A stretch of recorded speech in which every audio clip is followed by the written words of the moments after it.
अपने स्वामी को कहने लगी, स्वामी आप चटाई बैठ जाइए और मैं नीचे बैठ जाती। तो गर्दम जी महाराज ने यह प्रस्ताव स्वीकार किया कि ये मेरे पत्नी बनने योग्य है, क्योंकि ये मेरे पद को रखने वाली, जो पद को रख दे वही पत्नी है। अपने पति के पद को रखे, हर स्थिति में अपने पति को नीचा न दिखाए, अपने पति का सदैव ऊंचे सिंहासन में बिठा करके सेवा करे, वही पत्नी है। पत्नी सदैव अपने पति का सम्मान करती है, कभी निंदा, और जो अपने पति की निंदा करे, भर्त्सना करे, गाली दे, गलौज करे, तो वो पत्नी कहलाने के योग्य, वो दुष्टा जो है और राक्षसी बन करके यहाँ निर्जन वन में भ्रमण करेगी। अब जिनको निर्जन वन में ब्रह्म राक्षस होकर के भ्रमण करना है, वो अपने पति का सम्मान मत करे। गांवों में कई माताएं अपने पति को गाली देते हैं, मोर पति के तब वो छांट के मिले, संसार में इसमें घर वाला नहीं हुई। और खासकर हम लोग थे, कैसे महाराज, कैसे रात बरक मिला रहे थे, इसने पति मिले। तो भाई भगवान राम भी मिले थे, 14 वर्ष का वनवास भी उनको हुआ था। पहले राजा थे, फिर रंक हो गए जनक से, लेकिन सीता जी उनका साथ छोड़ दिए। वनवास तो मात्र राम को मिला था, 14 वर्ष राम वन वासी, मात्र राम को, न सीता न लक्ष्मण। लेकिन भगवान की जो कथा है, इसमें हमें सीखना चाहिए माताओं कि हम अपने पति को सदैव ऊंचा दर्जा दे। जब हम देंगे ऊंचा दर्जा, तो संसार में उनको ऊंचा दर्जा मिलेगा। बोलिए राधे राधे। तो आज से पति के लिए मात्र सम्मान का भाव हो, अपमान का भाव वो सब हमेशा वंदनीय है, न कि निंदनीय है। पति हर स्थिति में वंदनीय है, आपके लिए पूजनीय है, उनकी निंदा बिल्कुल मत कीजिए। बोलिए राधे राधे। तो करते होंगे तो छोड़ दीजिए, आज से भगवान में समर्पित कर दीजिए, अब प्रायश्चित कर लीजिए। महाराज जी पहले गलती हो गई, अब आज की बात गलती नहीं होगी, भगवान क्षमा कर देंगे, आज कर देंगे। समय चुकोगे, कहते हैं भाई सुबह का भूला शाम को वापस आ जाए, उसे भूला नहीं कहते। और अगर वो रात हो जाए तो भूला तो रात में आए, तो भगवान उसको फिर दंड देते हैं, तो रात होने ना पाए, शाम तक वापस आ जाइए। आज के शाम चढ़ा दीजिए, गलती बहुत हो गई। करदम जी महाराज, कर आने यानी हाथ, और दम यानी दम निकालना। कर का तात्पर्य है इंद्री से, और इंद्रियों का जो दमन कर दे वो करदम। देवहूति कौन? जो देवों की आहुति है, जिसको सब लोग बड़ी श्रद्धा से आहुति देते हैं। इस जगह पर यज्ञ होगी मेरी माताओं बहनों बांधवगणों, तो जो आप लोग यहाँ पर स्वाहा के द्वारा भगवान को आहुति देंगे, प्रेम से देंगे कि नहीं देंगे, खीर पूरी खिलाएंगे कि नहीं खिलाएंगे भगवान को, वो देवों की आहुति ही देवहूति है। जो आपकी श्रद्धामयी भाव है वो देवहूति। कितनी सुंदर होगी देवहूति, आचरण से बहुत सुंदर। लेकिन विवाह के प्रस्ताव में जब मनु जी ने कहा कि मेरी पत्नी है, वो पुत्री है, इसका वर्णन कीजिए भगवत, तो करदम जी ने एक शर्त रखा, कहा कि मेरा एक संतान होगा, फिर मैं अपनी पत्नी को छोड़ करके चला, मैं अपनी पत्नी के साथ में सदैव रहने वाला नहीं हूं। मनु जी ने कहा अब ये प्रस्ताव आप इनसे पारित कीजिए, अगर ये प्रस्ताव पारित कर दे, अगर स्वीकार कर ले मेरी पुत्री जो है, तो फिर मुझे कोई इससे बात नहीं। देवहूति ने कहा जैसे मेरे स्वामी की इच्छा। मैं तो जब से आपको एक बार उस छत से देखे हूं, जब आप वहां से गुजर रहे थे, उसी दिन से मैं जान गई थी कि यही मेरे पति बनने योग्य हैं। तो महाराज जी मेरा सौभाग्य, जितना समय आप मेरे साथ रहेंगे उतना समय मेरे लिए अच्छा। बस आप संतान कह रहे हैं, बस एक संतान मुझे दे दीजिएगा, फिर आप जहां जाना चाहते हैं वहां आप चले जाइए, मैं आपको बांधूंगी नहीं। विवाह हुआ, बड़े धूमधाम से विवाह हुआ, मेहंदी लगी, डोली सजी, सुंदर करदम जी का विवाह हुआ।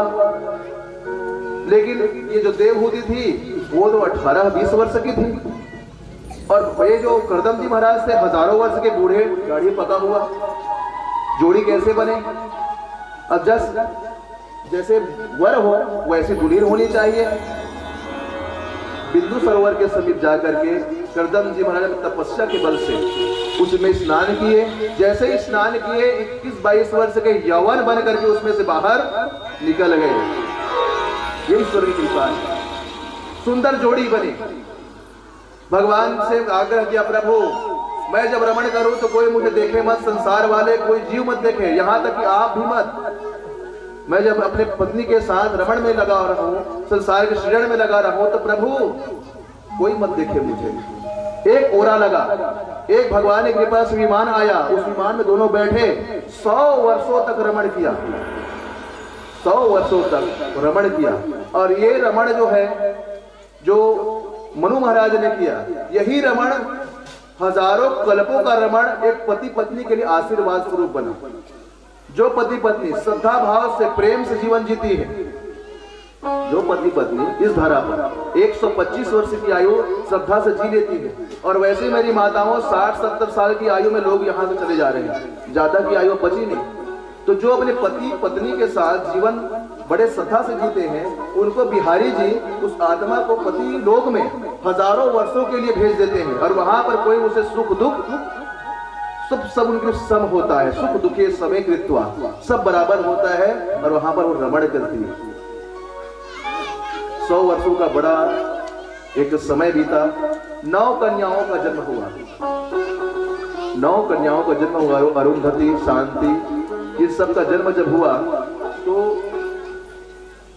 अत्रि जी, करदम जी महाराज कहते हैं कि अब मैं चलता हूं, 9 संतान हो चुके हैं। देवहूति जी मुस्कुराई कि संतान तो भी हुआ नहीं। संतान किसे कहते हैं जानते हैं स्वामी? जब नवधा भक्ति हो जाए, और नवधा भक्ति होने के बाद जब नवधा भक्ति का मंथन हो, और मंथन से जब भगवान प्रकट हो पुत्र के रूप में, एक सात्विक सत्य पुरुष की उत्पत्ति हो, तब उसे संतान कहा जाता है। पुत्र तो सब पैदा कर लेते हैं, लेकिन सतपुत्र जो है वो बिरले को प्राप्त होता है। सतपुत्र जो है वो बिरले को प्राप्त होता है। प्रभु तो 9 कन्या जो है, मैं उसको नवधा भक्ति समझती हूँ। एक मुझे सतपुत्र और दे दो जो संतान के निसर, फिर आप चले जाइए। एक भक्ति में भगवान मिल जाते हैं। तो यहां तो नवधा भक्ति आ गई, तो नवधा भक्ति आ गई तो भगवान तो आएंगे ही। कहते हैं कि भक्ति के 9 विग्रह हैं। भगवान श्री राम ने सबरी के साथ बड़ा ही नवधा भक्ति का बड़ा गुणगान किया है। एक भक्ति आ गई माता, भगवान मिलेंगे, ये 100% सत्य है। प्रथम भगति संतन कर संग। अभी जो संग कर रहे हैं आप, प्रथम भक्ति है। मात्र संग कीजिए, भगवान मिल जाएंगे। दूसरी भगति मम कथा, दूसरी रति मम कथा प्रसंगा। ये एक एक भक्ति जो है 9 क्रम में है। 9 कन्याओं के रूप में जन्म लिए, उसके पश्चात संतति करते भगवान कृपा करते हुए कपिल के रूप में इस धरा पर प्रकट हो गए। बोले कपिल जी महाराज की। ये वही कपिल जी महाराज है जिन्होंने अपनी माता को सदगति दिला दी। साक्षात परमपिता परमेश्वर है जो कपिल के रूप में आते हैं।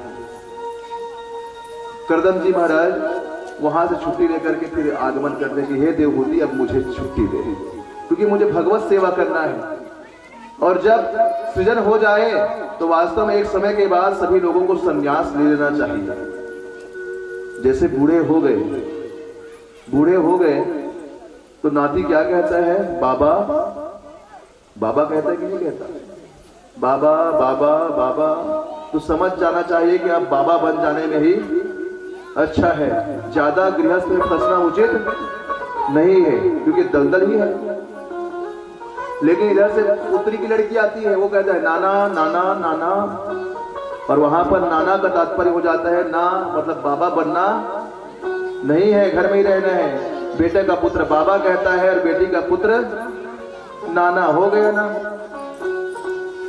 तो यहाँ पे हम लोग घर छोड़ नहीं सकते, लेकिन गृहस्थ में एक बात अच्छी बताई माताओं, रहिए घर में, लेकिन उस छोटे से कीड़े की भांति, जैसे एक छोटा सा कीड़ा होता है तालाब के निकट कीचड़ में, जिसको हम क्या कहते हैं?